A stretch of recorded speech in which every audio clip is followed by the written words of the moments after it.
تجوید و قراءت سیکھنا کیوں ضروری ہے، آج اس پہ آپ سے بات کی جائے گی، اور دوسرے نمبر پہ اس حوالے سے بات کی جائے گی کہ وہ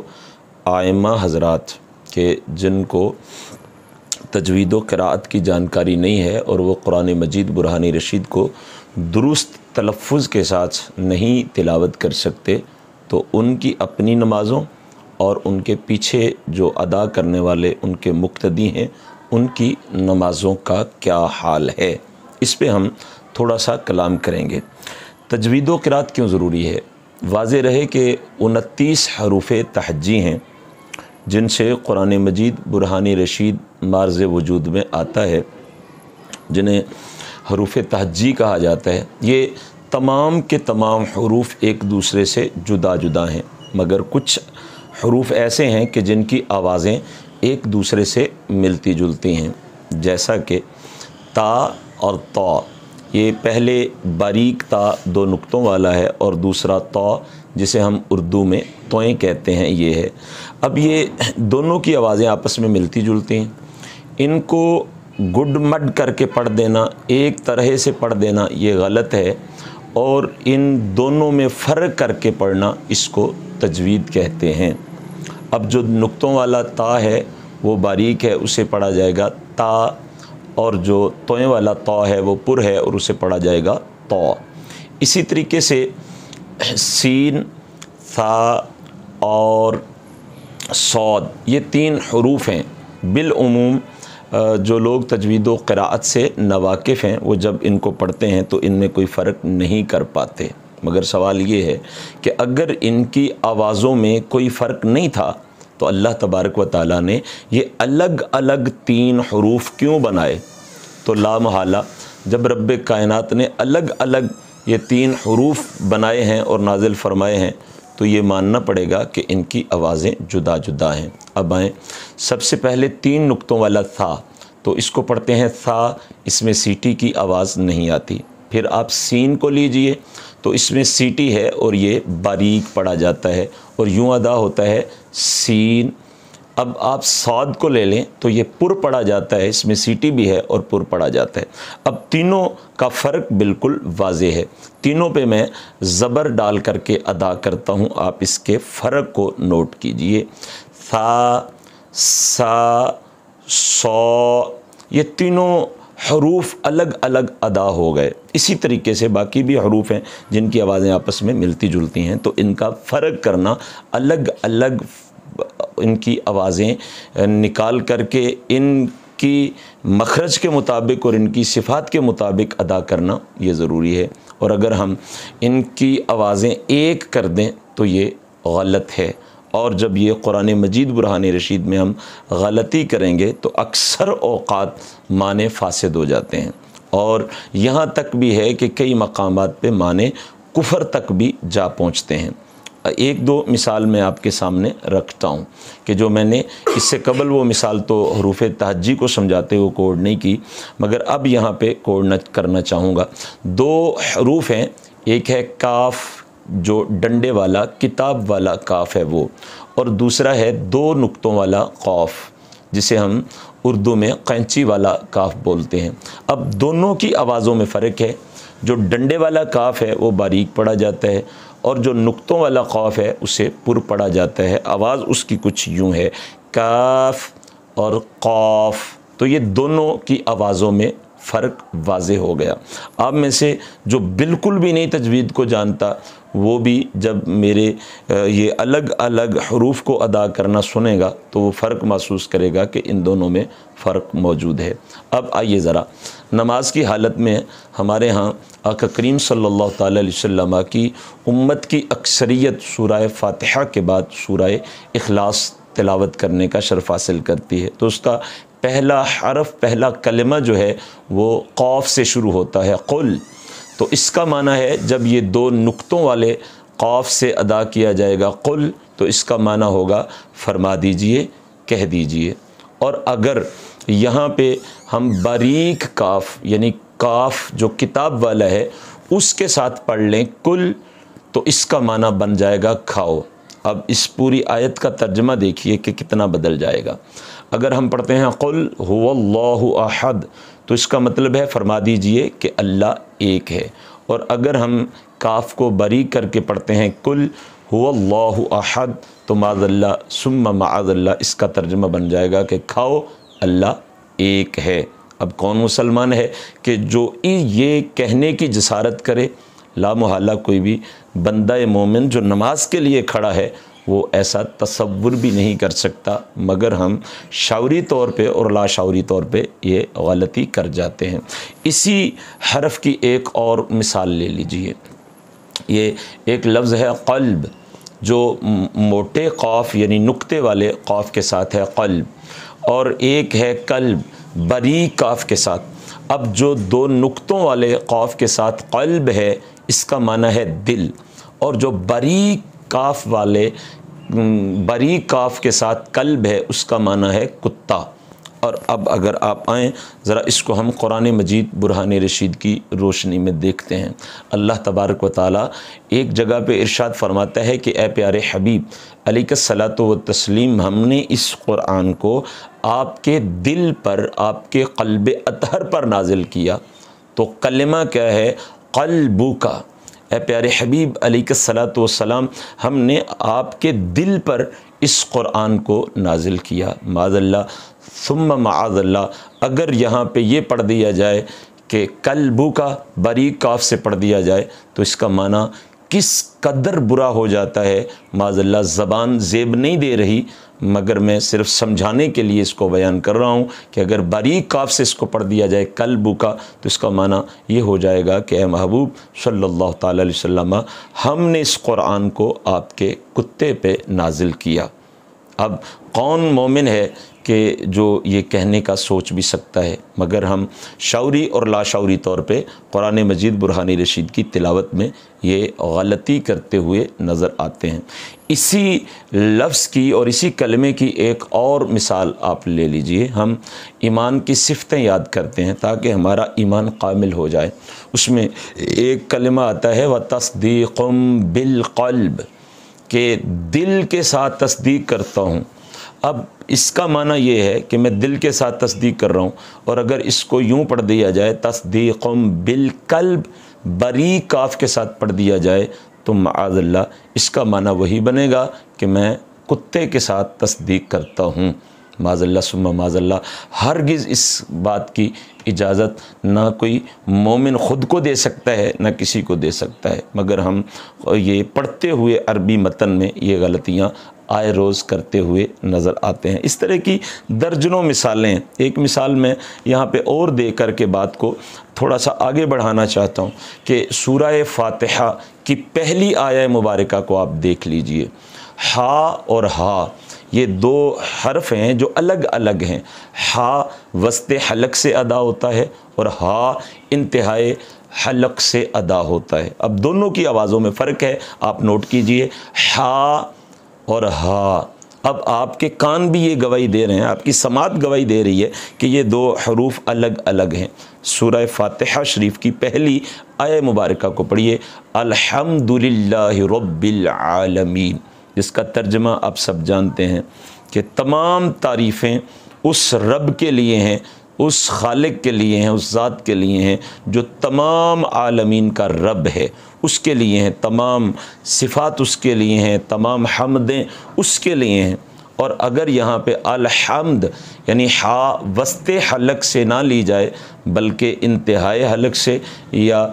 دوسری ہا ادا کر دی جائے تو اس کا معنی کتنا بدل جاتا ہے کہ جب ہم پڑھیں گے حمد یعنی حمد نہیں پڑھیں گے بلکہ حمد پڑھیں گے تو یہ حمد جو ہے اس کا ایک معنی سکون ہے، ایک معنی موت ہے، ایک معنی قحط سالی ہے، اور ایک معنی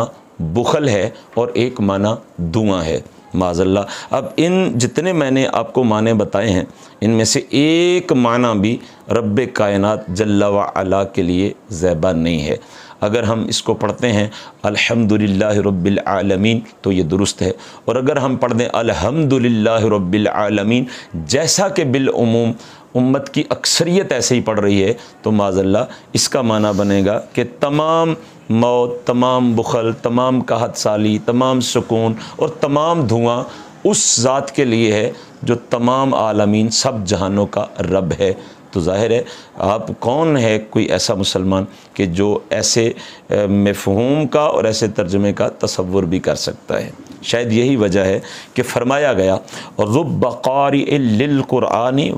والقرآن یلعنہ، فرمایا کہ بعض لوگ قرآن پڑھتے ہیں اور قرآن ان پر لعنت کرتا ہے، قرآن ان پہ لعنت بھیجتا ہے۔ لا محالہ وہ یہی لوگ ہیں کہ جو قرآن مجید برہان رشید کو بدل دیتے ہیں، قرآن مجید کے حروف کو بدل دیتے ہیں، اور جب بدل دیتے ہیں معنی بدل جاتے ہیں، جب معنی بدلتے ہیں تو پھر قرآن مجید برہان رشید کی تلاوت کرنے کا مقصد صرف فوت ہی نہیں ہو جاتا بلکہ الٹا عذاب ہوتا ہے، الٹا گناہ ہوتا ہے۔ تو ہم اب تک کی بحث سے اس نتیجے پہ پہنچے کہ ہمیں حروف کی پہچان ہونا بہت ضروری ہے۔ تجوید اسی لیے ضروری ہے کہ جب ہمیں حروف کی پہچان ہوگی تو ہم قرآن مجید برہان رشید کی تلاوت درست سے کر سکیں گے، اور جب تلاوت درست ہوگی تو پھر ہی ہماری نماز درست ہوگی، پھر ہی ہمارا کلمہ درست ہوگا، پھر ہی ہماری آذان درست ہوگی۔ ایک بات تو یہ ہوگی۔ اب قرآن مجید برہان رشید کو اٹھائیے، اللہ کا قرآن بھی ارشاد فرماتا ہے وَرَتِّلِ الْقُرْآنَ تَرْتِیلًا، کہ قرآن مجید برہان رشید کو ترتیل کے ساتھ پڑھیں۔ یہ ترتیل کیا ہے؟ باب مدینۃ العلم حضرت علی المرتضیٰ شیر خدا کرم اللہ تعالی وجہہ الکریم آپ ارشاد فرماتے ہیں تجوید الحروف و معرفت الوقوف، فرمایا کہ ترتیل یہ ہے کہ حروف کو ان کے مخارج اور ان کی صفات کے مطابق ادا کیا جائے، اور کہاں وقف ہوگا، کیسے وقف ہوگا اور کس مقام پہ وقف ہوگا اس کی پہچان اور اس کے قواعد و ضوابط کو معلوم کر لیا جائے، اسے ترتیل کہتے ہیں۔ امام اہل سنت مجدد دین و ملت سیدی الشاہ امام احمد رضا خان علیہ رحمت الرحمن سے ایک سوال ہوا، عرض کی گئی کہ حضور ہماری مسجد کے جو پیش امام ہیں وہ ذال، زا اور وا میں فرق نہیں کر پاتے، تو کیا ان کے پیچھے ہماری نماز ہو جاتی ہے؟ سوال سنیے پھر ایک مرتبہ کہ ہمارا پیش امام ہے جو ذال، زا اور وا تینوں کی آوازیں ملتی جلتی ہیں، ذال باریک ہے سیٹی نہیں ہے، زا باریک ہے مگر سیٹی موجود ہے، دونوں میں فرق ہو گیا، وا سیٹی نہیں ہے مگر یہ پر ہے، یعنی اس کو موٹا کر کے ادا کیا جاتا ہے۔ تو سوال کرنے والے نے، سائل نے کہا کہ ہمارا پیش امام ان حروف میں فرق نہیں کر پاتا تو کیا ان کے پیچھے ہماری نماز ہو جاتی ہے؟ امام اہل سنت امام الشاہ امام احمد رضا خان علیہ رحمت الرحمن نے فرمایا کہ اس کی اپنی نہیں ہوتی، چاہے جائے کہ تم یہ سوال کر رہے ہو کہ ہم اس کے پیچھے پڑھتے ہیں تو ہماری ہو جائے گی کہ نہیں ہوگی۔ یہ عالم ہے تجوید کی اہمیت کا، اور یہ اہمیت ہے حروف کی پہچان کا کہ بندے کی اپنی نماز بھی درست نہیں ہوتی۔ ظاہر ہے جب قرآن مجید کی تلاوت ہم سورہ فاتحہ کی صورت میں کریں گے، سورہ اخلاص کی صورت میں کریں گے، یا دیگر جو تشہد پڑھا جاتا ہے، تسبیحات پڑھی جاتی ہیں، جب ہم ان کو ادا کریں گے اور پڑھتے ہوئے جب معنی گمراہی تک یا حد کفر تک پہنچ جائیں گے تو نماز فاسد ہو جائے گی، اور جب نماز فاسد ہو جائے گی تو اس کا مطلب یہ ہے کہ نماز نہیں ہوگی۔ نتیجہ کیا نکلا کہ یہ صرف اماموں کے لیے ضروری نہیں کہ قرآن مجید برہان رشید کی تجوید کو جانا جائے، یہ تو مقتدیوں کے لیے بھی ضروری ہے کہ وہ قرآن مجید برہان رشید کی تجوید کو جانیں اور اس کو پڑھیں اور اس پہ عمل کریں، وگرنہ ہماری عبادتیں جو ہیں وہ ہمارے منہ پہ مار دی جائیں گی۔ جو حکم شرع ہے وہ تو بالکل یہی ہے۔ اب ایک اور بات آپ کو بڑی اہمیت کی حامل عرض کر دیتا ہوں کہ تجوید و قرات میں جو دوسری بنیادی چیز ہے وہ ہے کہ کون سا حرف کتنا لمبا ہوگا،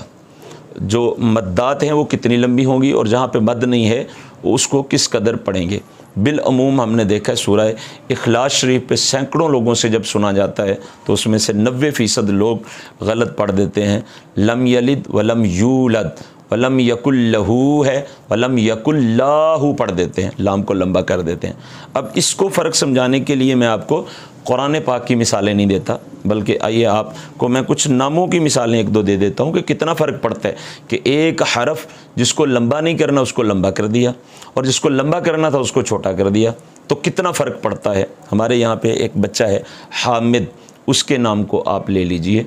حامد۔ پہلے تو وہی جو بات آپ کو میں پہلے عرض کر رہا تھا کہ ہا اور ہا کے فرق میں، اگر حامد ہے تو یہ حمد سے ہے، اور اگر حامد پڑھ لیا جائے تو یہ وہی دھواں، وہی قحط سالی اور وہی تنگی اور وہی پریشانی، اس کا مفہوم آئے گا۔ دوسرے نمبر پہ حامد میں الف مدہ ہے،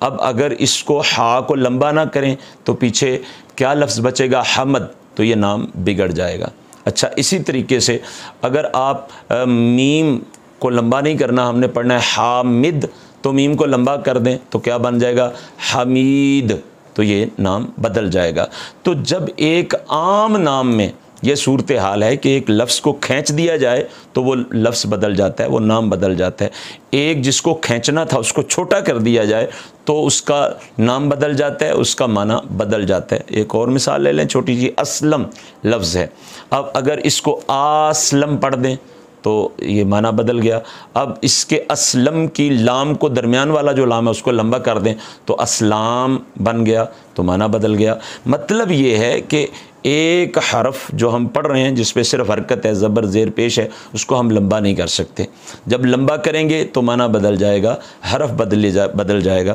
اور جس کو ہم نے لمبا کرنا اس کو چھوٹا کر دیں گے تو معنی بدل جائے گا، حرف بدل جائے گا، کلمہ بدل جائے گا۔ تو یہ دو غلطیاں جو میں نے آپ کو بتائی ہیں کہ دو ملتی جلتی آوازوں والے حروف میں فرق نہ کرنا، یہ بھی لحن جلی ہے اور یہ بھی حرام، اور ایک حرف جس کو لمبا نہیں کرنا تھا اس کو لمبا کر دیا تو یہ بھی لحن جلی ہے، جس کو لمبا کرنا تھا اس کو چھوٹا کر دیا، یہ بھی لحن جلی ہے، اور لحن جلی کا حکم شرع یہ ہے کہ وہ حرام ہے، اور بسا اوقات یہ لحن جلی کفر تک لے جاتی ہے۔ اس لیے لازم ہے کہ ہم تجوید و قرات کو سیکھیں اور قرآن مجید برہان رشید کو جس طرح وہ نازل ہوئے ہے اسی طریقے سے پڑھیں، وگرنہ یہ روایت میں دوبارہ دہرا دیتا ہوں، رب قارئ للقرآن والقرآن یلعنہ، کہ بعض قرآن پڑھنے والے ایسے ہیں کہ قرآن ان پہ لعنت بھیجتا ہے۔ ہم ثواب کے لیے کر رہے ہیں مگر قرآن الٹا لعنت بھیج رہا ہے۔ اب میں ان آئمہ سے مخاطب ہوں کہ جو کئی سالوں سے، کئی ماہ سے، بلکہ کچھ تو ایسے ہیں کہ کئی دہائیوں سے وہ مصلی امامت پہ براجمان ہیں، مگر ان کی سورہ فاتحہ تک درست نہیں ہے، سورہ اخلاص تک درست نہیں ہے، تشہد تک وہ درست نہیں پڑھ سکتے۔ نوٹ کر لیں، یہ آواز دینا، صدا دینا، اذان دینا ہمارا حق ہے، اور یہ پیغام دینا ہمارا حق ہے، اور حکم شرع آپ تک پہنچانا ہمارا حق ہے۔ آپ مانیں یا نہ مانیں یہ آپ کی مرضی ہے۔ نہ یہ کہ آپ کی نمازیں برباد ہو رہی ہیں، ایسے امام جو تجوید و قرات کو نہیں جانتے، نہ یہ کہ وہ اپنی نمازیں برباد کر رہے ہیں، وہ اپنے مقتدیوں کی نمازیں بھی برباد کر رہے ہیں۔ تو اللہ تعالیٰ سے ہمیں ڈرنا چاہیے کہ کہیں ایسا نہ ہو کہ ہم اپنی نمازوں کا حساب دینا ہمارے لیے مشکل ہو جائے تو ہمارے پیچھے جو 10 20 25 30 50 لوگ نماز ادا کرتے ہیں ہمیں ان کی نمازوں کا بھی حساب دینا پڑ جائے، تو یہ بڑا مشکل ہو جائے گا میدان حشر میں۔ اس لیے میں ائمہ کرام سے ہاتھ باندھ کے التجا کرتا ہوں کہ آپ کو اللہ اور اس کے رسول صلی اللہ تعالی علیہ وسلم کا واسطہ، اگر آپ نے تجوید نہیں پڑھی ہے تو تجوید پڑھ لیجئے۔ احباب ذی وقار، یہی درد لے کر اور یہی ایک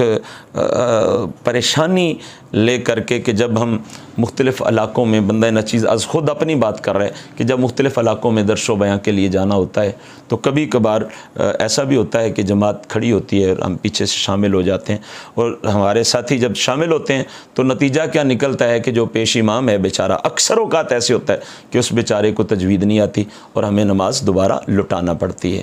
چونکہ ہم جانتے ہیں اس مسئلے کو کہ جو بندہ درست قرات نہیں کر رہا ہے اس کی تو اپنی نماز نہیں ہو رہی، تو چاہے جائے کہ ہم اس کی اقتدا کر رہے ہیں، تو پھر اگر ہم وہاں پہ مسئلہ بیان کر دیتے ہیں تو فتنہ پیدا ہو جاتا ہے، اور اگر مسئلہ بیان نہیں کرتے تو اللہ اور اس کے رسول کی بارگاہ کے مجرم بن جاتے ہیں۔ تو یہاں پہ آپ کو ایک پیغام دے دیا کہ خدا کا واسطہ ہے وہ لوگ جو تجوید و قرات کو نہیں جانتے وہ تجوید سیکھ لیجئے۔